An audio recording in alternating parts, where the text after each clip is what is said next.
So if even the other side would agree that the unborn are humans, they're persons, they're individuals, life begins at conception, whatever the case is, then why is it still legal? I'd like to know that myself. Do you know in America, if you destroy a bald eagle egg, that is an unborn, developing bald eagle embryo, if you will get fined up to $10,000. But if a woman wants to destroy her unborn, developing human child, the government will pay for it. How is that the rationale of our country? You would think that the safest place that an unborn child could be is in the warmth and comfort of his or her mother's womb, but the fact and the sad reality is that the safest place a human developing child can be is inside a bald eagle's egg. Let that sink in. Now you might be thinking, okay, but clearly there's a difference between a developing human being and between a fully developed human being, and you would be right.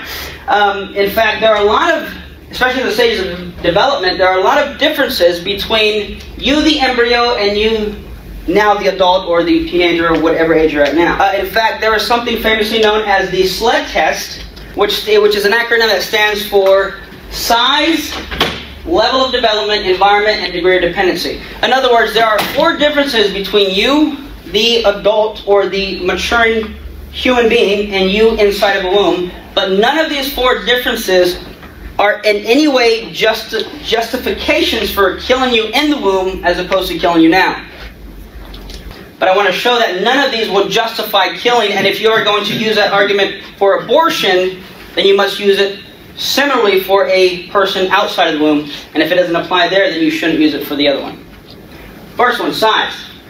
The unborn are clearly smaller than us. Well, yeah, obviously. But does that justify that the bigger human being can kill the little one? Well, I hope not, because men are also typically larger than women. But if we can't do it here, then why can't we do it here? Level of development, okay. Well, a toddler is obviously more developed than a fetus. But at the same time, a toddler is not as developed as a 9-year-old. But equally, a 9-year-old is not as developed as, say, a teenager. But none of these here could legally kill the other one unless you reach that one, then you can kill this one. Now you might be thinking, okay, right, but there are significant differences within the level of development. Okay, like what? Well, some people might say, well, the unborn can't feel pain. At least to a certain stage. They can't feel pain. Even at a certain stage, the unborn are not even conscious, or maybe they're not self-aware. However, neither is someone in a coma, but I can't kill them. And if being conscious or self-aware is a criteria, then we should be able to kill someone in a coma. On top of that, this right here is Gabby Gringus, who has a condition where she cannot feel pain, the congenital insensitivity to pain. So, based on the argument that we should be able to perform and kill unborn human children because they can't feel pain or are not self-aware, then the moment someone like this goes into a coma, it's better all off. Go for it. An environment. Suppose it took you 70 miles to get here today. In the time that you got into your car and drove 70 miles to get here, did you change the nature of what you were? No. You're still a human being. You still have a human nature. Did your value change? No, of course not. Because location does not determine value, neither does location determine what you are. So here's the issue I have with arguments revolving around environment being a justification for abortion. If traveling 70 miles down the road did not change what you were or change your value, then please explain to me how traveling 7 inches down a birth canal changes your value and what you are. Because if I can't kill you driving 70 miles, then why can I kill this unborn child traveling 7 inches? On the right side here, you have a 22-week pregnant woman. On the left side, you have a woman who is 22 weeks that just gave birth. Doctor walks in, same room. Same age, the children are at the same level of development. If he goes to the left side and kills this baby, he goes to jail. If he goes to the right side and kills that one, he gets paid for doing his job. What's the difference? Environment. That's it, 7 inches difference. One's in the womb, one's outside of the womb. I'd say environment's not a good justification. Degree of dependency. Here's also, again, where it becomes very popular, where people would say, okay, but no, this is, it's in my body, my choice. The baby depends on my body.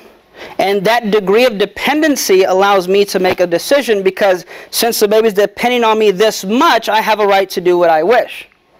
Okay?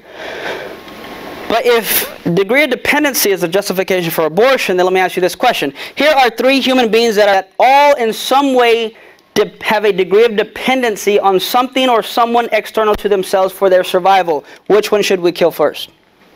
Now granted, Hawkins passed away not too long ago, but people in his condition, which one of these should we kill first? Which one can we kill? Or how about this question? Which one of these can we kill legally? Oh, just one. All the arguments for abortion are bizarre to me, especially this one, because basically the age or level of viability is considered at what point can a baby be born and still survive. But then that's kind of vague to me. Still survive what? Still survive on its own? I know of no baby that is born and can survive on its own, unless of course you're this baby, but I know of no child that can do that. A quick recap: SLED test, size, level of development, environment, degree of dependency. The second favorite I have that I apply to just about everyone is called trotting out the toddler. And what that basically means is, and I'm going to do this, I'm going to tell you right now my game plan. Any questions or objections or arguments in favor of abortion will be filtered through this and filtered specifically, for the most part, through the trotting out the toddler. What does that mean? You give me an argument for an abortion, or a justification for abortion, I say, okay, time out. Let's bring out the toddler. Can I kill this baby under those same conditions? No. Then why is it allowed for your condition? Because the only difference is environment, or level of degree of dependency, or level of development, or size.